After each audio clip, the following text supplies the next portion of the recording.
তোমাৰ কণ্ঠ বাদ দি মই মোৰ জন্মভূমিৰ নক্সা আঁকিব নোৱাৰোঁ।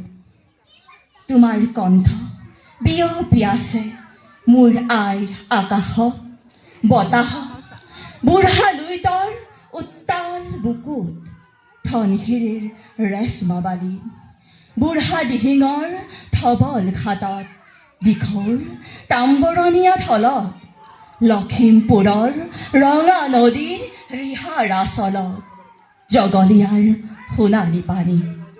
ভূপেন দা, তোমাৰ কণ্ঠ বাদ দি মই মোৰ জন্মভূমিৰ নক্সা আঁকিব নোৱাৰোঁ। ক'ত জন্ম হ'ল এই কণ্ঠৰ? কৰ্দমত নে অমৃতত? নাই, এয়া মোৰ প্ৰশ্ন নহয়। কিন্তু কেনে কণ্ঠ এয়া, যি কণ্ঠই অমৃত হৈ স্পৰ্শ কৰে মোৰ জনমভূমিৰ অগণন হৃদয়ক? এয়া কেনে কণ্ঠ, যি কণ্ঠই হৃদয়ৰ গহ্বৰত সোমাব জানে কিন্তু নাজানে ওলাই অহাৰ পথ? মই জানো হৃদয়ক জয় কৰা নাযায় বুদ্ধিৰে, নাইবা বাৰুদ আৰু ৰাজনীতিৰ চমৎকাৰ খেলেৰে। হৃদয় জয় কৰা যায় সেই কণ্ঠেৰে, যি কণ্ঠৰ উৎস হয়তো ত্ৰাস আৰু যন্ত্ৰণাত ধৰফৰ কৰা, বলিহাললৈ নিয়া পহুৰ হৃদয়ৰ গোপন হাহাকাৰত। যি কণ্ঠৰ জন্ম হয়তো অগণন জনগণৰ ক্ষোভ আৰু বেদনাৰে চিৰাচিৰ হোৱা হৃদয়ৰ গোপন কক্ষ।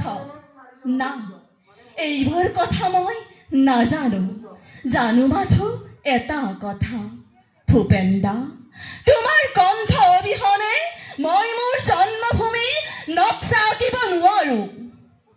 মানুহৰ নখৰ আচুৰে ৰক্তাক্ত কৰা, বাৰুদৰ ধোঁৱাই ধূসৰিত কৰা, সন্দেহ আৰু ত্ৰাসৰ অগ্নিয়ে ভস্মীভূত কৰা মনৰে আকাশক তোমাৰ কণ্ঠই দিয়ে মুক্তিৰ মমতাময় শিহৰণ।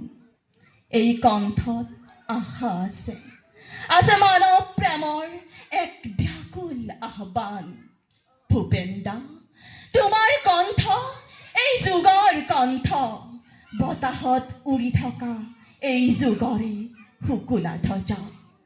এই শুকুলা ধ্বজাৰ তলত আছে মোৰ জন্মভূমিৰ শত শত জনগণ।